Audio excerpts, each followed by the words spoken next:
Hello and welcome to Fast and Factual. I'm Utsav Parekh and I'll take you through the top 50 stories of the day. Let's begin. China's foreign ministry has said that spreading rumors and slander is a common US tactic. The statement comes after media reports claimed that China has reached a deal with Cuba to set up an electronic eavesdropping facility on the island. In Havana, Cuban officials also dismissed the report as unfounded.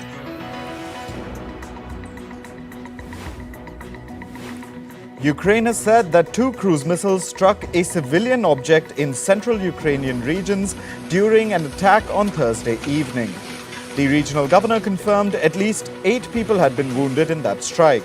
Moscow has stepped up regular airstrikes against Ukraine in the recent weeks. Russian shelling wounded at least 9 people in the southern Ukrainian city of Kherson on Thursday. This was as residents were being evacuated because of the flooding caused by the destruction of the Kakhovka Dam. Kherson lies on the Dnipro River about 60 kilometers downstream from the now destroyed dam.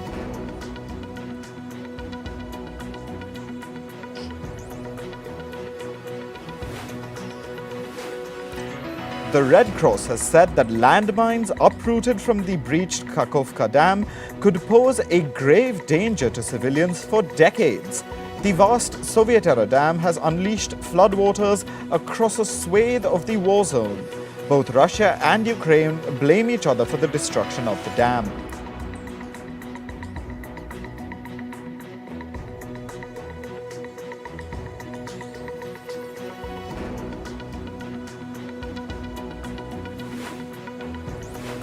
Indian Prime Minister Narendra Modi spoke to Saudi Crown Prince Mohammed bin Salman over the phone on Thursday. The duo reviewed a number of bilateral, multilateral and global issues.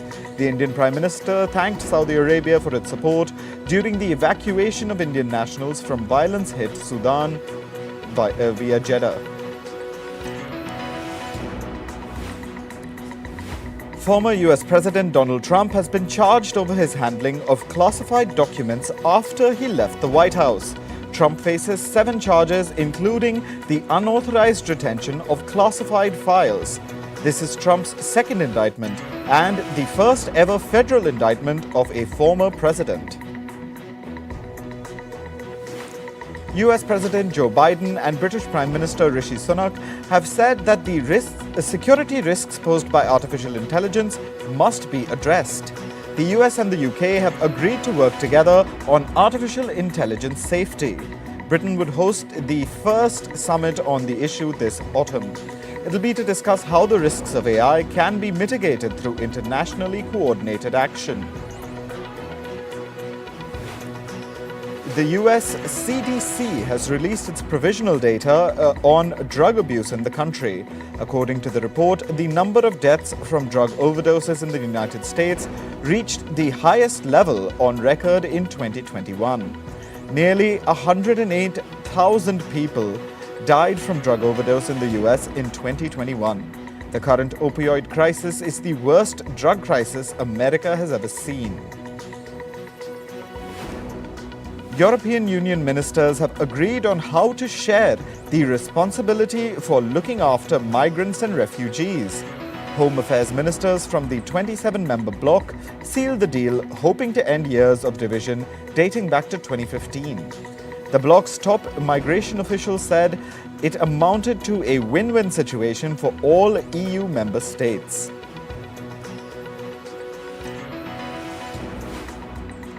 "61 migrants were spotted just 800 meters off Gran Canaria coast on Thursday as they tried to reach Spanish soil.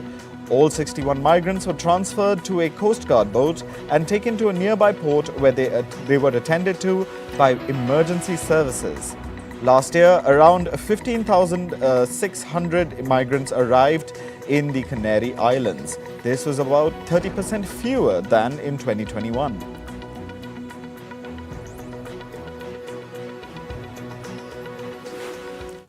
Tens of thousands of revelers packed the streets of Tel Aviv on Thursday. People were waving rainbow flags and dancing through the streets in colorful outfits. They were participating in the Israeli city's annual Pride Parade in support of LGBTQ+ rights. The community has reported a 400% increase in anti-LGBTQ+ incidents since Benjamin Netanyahu's cabinet was installed in December.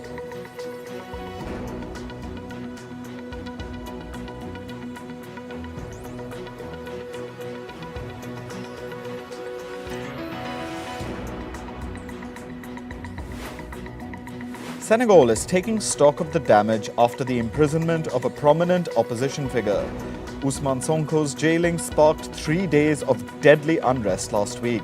Over a dozen people were killed and hundreds injured. This was after security forces clashed with protesters that had taken to the streets after the verdict. Sporadic violence has broken out in Senegal since Sonko was first detained for alleged rape in March 2021.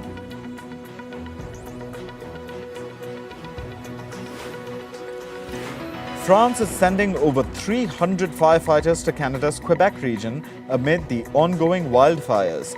The European Commission has also promised to send more firefighters to Canada's aid. Wildfires in Canada have been burning for over a month. At least 3 million hectares of land have been scorched by the flames. Massive clouds of smoke from Canada's wildfires can be seen from space. Images captured by the International Space Station show the extent of the damage.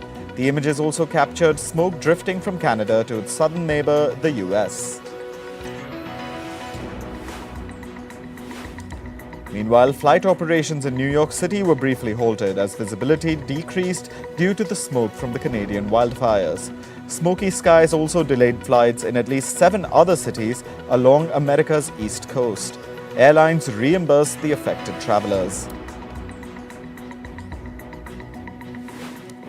Residents living near the port city of Gdansk in Poland are suffering from air pollution due to coal dust. This is because the port is seeing massive imports of substandard coal.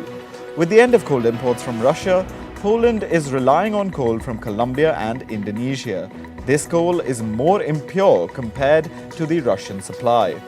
The impure coal is disintegrating and mixing with air, making the air quality unhealthy.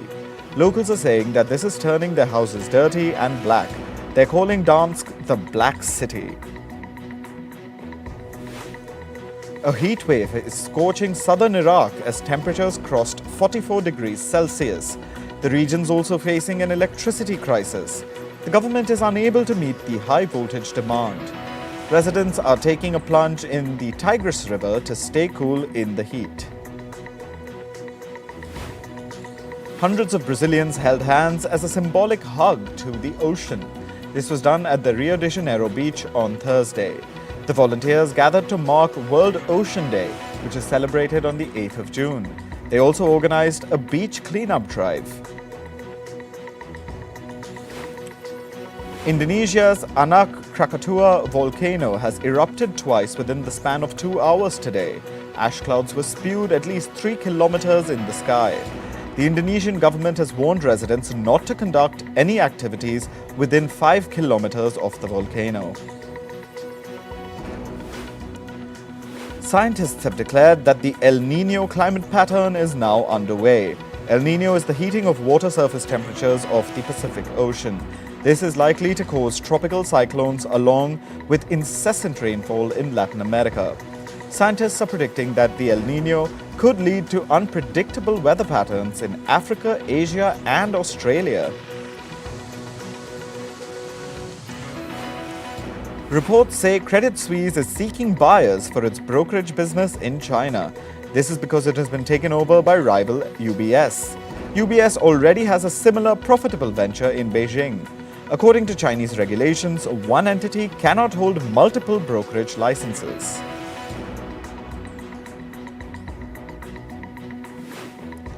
India's SpiceJet is adding 10 more aircraft to its fleet between September and October this year. This will include planes from Boeing's 737 lineup. This comes as the peak travel season in India has increased consumer demand. The airline says this will help them launch new routes and strengthen existing ones.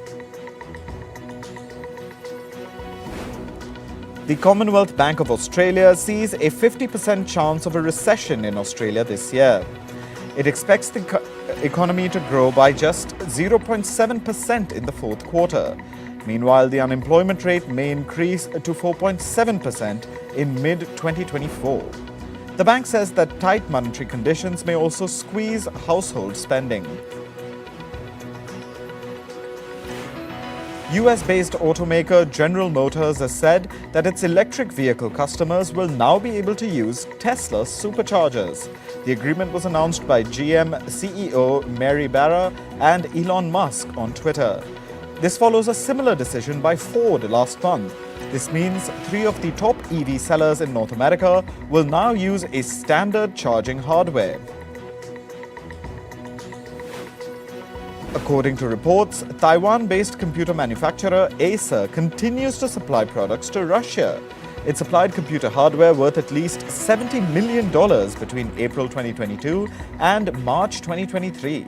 This is despite suspending its business in the region after Russia's invasion of Ukraine. US President Joe Biden and British Prime Minister Rishi Sunak met on Thursday. They have signed the Atlantic Declaration. Sunak describes this as a first-of-its-kind economic partnership. The countries would work together on advanced technologies like artificial intelligence, clean energy, and critical minerals. Sam Altman, the CEO of ChatGPT maker OpenAI, is visiting South Korea. He met with South Korean President Yoon Suk-yeol. Altman is also scheduled to meet several local startups in the country. This visit is part of his tour across countries, which included India, Israel, and Qatar. Earlier this week, Sam Altman had visited India. He met India's Prime Minister Narendra Modi. Altman discussed the future of artificial intelligence and the opportunities that India presents for the technology.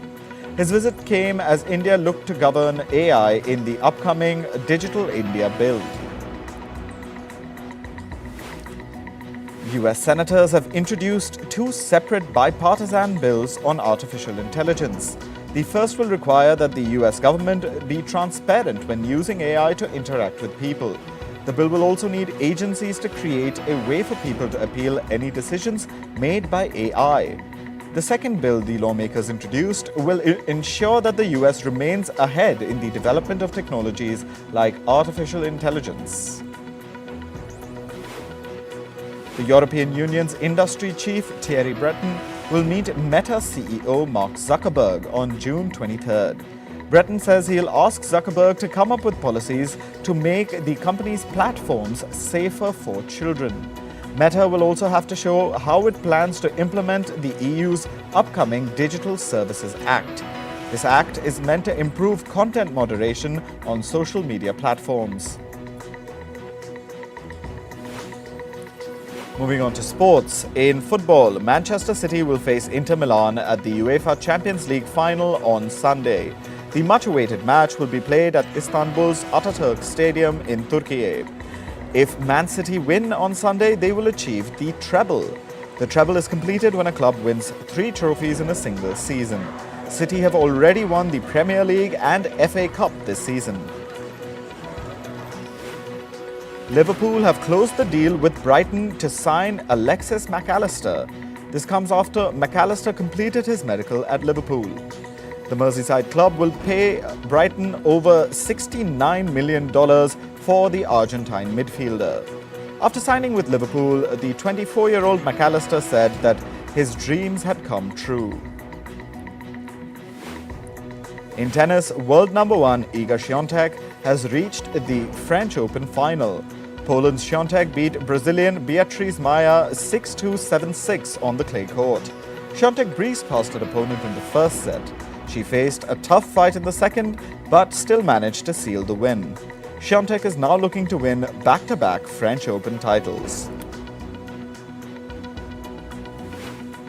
Meanwhile, unranked Karolina Muchova pulled an upset at the French Open semi-final. She beat world number 2 Aryna Sabalenka of Belarus. Muchova won the game in 3 sets. The final score was 7-6, 6-7, 7-5. She'll now face Iga Świątek in the finals at Roland Garros on Saturday. Japan's Miyu Kato and her German partner Tim Putz clinched the mixed doubles title at the French Open. They fought back to win the game after losing the first set. They beat Canada's Bianca Andreescu and New Zealand's Michael Venus with a final score of 4-6, 6-4, 10-6. In hockey, the Indian women's junior team stormed into the semi-finals at the Asia Cup. India recorded a remarkable 11-0 victory over Chinese Taipei to reach the semi-final. The tournament is being hosted in Japan. 8 junior teams from Asia are competing for the title. India will now face either Japan or Kazakhstan in the next round. In basketball, Miami Heat will host Denver Nuggets in the NBA Finals Series on Saturday. The two teams will play Game 4 of the 7-match series. Denver leads Miami 2-1 at the moment. Denver's Nikola Jokic and Jamal Murray have been star performers so far. However, Miami will look to use their home field advantage to break Denver's momentum. In golf, PGA Tour chief Jay Monahan is facing calls to resign. This comes after the PGA Tour made a shock merger with the Saudi-backed rival league Live Golf. At a recent press conference, golfers accused the PGA chief of being a hypocrite and a sellout. Monahan defended himself. He said that the circumstances had changed. The British government has given the cash-strapped UK athletics body a grant worth $188,000. This is so that UK athletics can host the Diamond League athletic meet in London next month. The meet was on the verge of cancellation. However, with the funding, UK athletics will be able to host the athletic meet. The Diamond League is an annual series of track and field events. Some of the world's most elite athletes compete in the Diamond League. A Formula One helmet worn by Ferrari's Charles Leclerc was auctioned for a record price of almost $330,000. This was at an auction to raise funds for the victims of the floods in Italy's Emilia-Romagna region. Remember, last month, F1 had to call off the Emilia-Romagna Grand Prix due to the floods. Leclerc's helmet broke the previous helmet auction record held by Brazilian triple champion Ayrton Senna. Senna's helmet was sold for $178,000, but all the way back in 2009. Actor Johnny Depp's film Jean du Barry has landed a distribution deal in the US. The period drama has been acquired by distributor Vertical Entertainment. The movie marks Depp's return to a leading role after 3 years. Jean du Barry has already released in France, where it has grossed over $4.1 million in its first 2 weeks. The Tribeca Festival has announced De NIROCon, a fan festival in honor of actor Robert De Niro. The 3-day event will coincide with the actor's birthday in autumn. De NIROCon will take place between the 29th of September and the 1st of October in New York. The actor was also presented with the Key of New York City by the mayor at the Tribeca Festival. The 40th Jerusalem Film Festival has set Israeli film Golda as its opening movie. It stars Helen Mirren in the role of former Israeli Prime Minister Golda Meir. The film traces Golda's achievements as Israel's first and only female Prime Minister. Golda will release in Israel on the 24th of August. The opening film for Canada's Fantasia International Film Festival has been announced. French-language film Red Rooms will open the 27th edition of the festival. Many films from Ukraine, Japan, Canada and the US will have their world premieres at the event. Fantasia International Film Festival will take place from the 20th of July to the 9th of August in Montreal. Netflix is expanding its slate of Korean rom-coms with 6 new shows.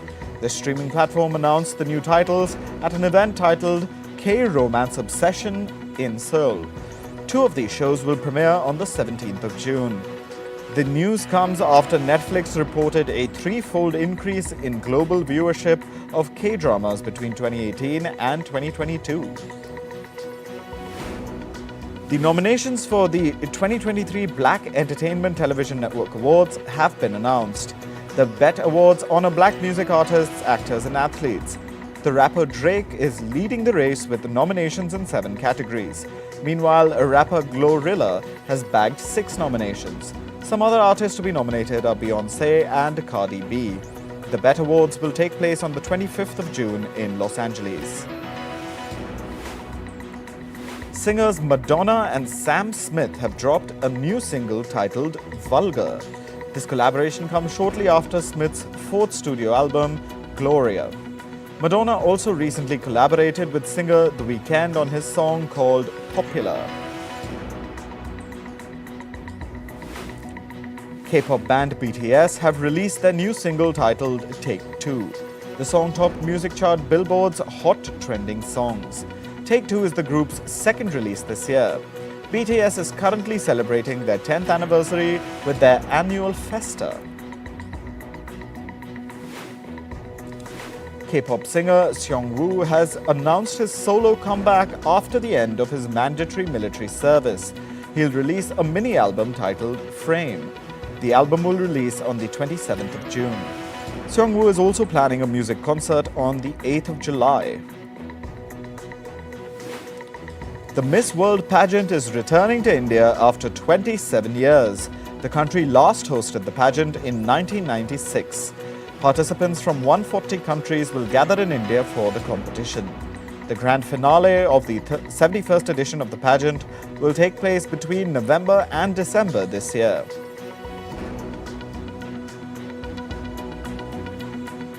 That's all for this episode of Fast and Factual. Thank you for watching. Stay tuned to Firstpost.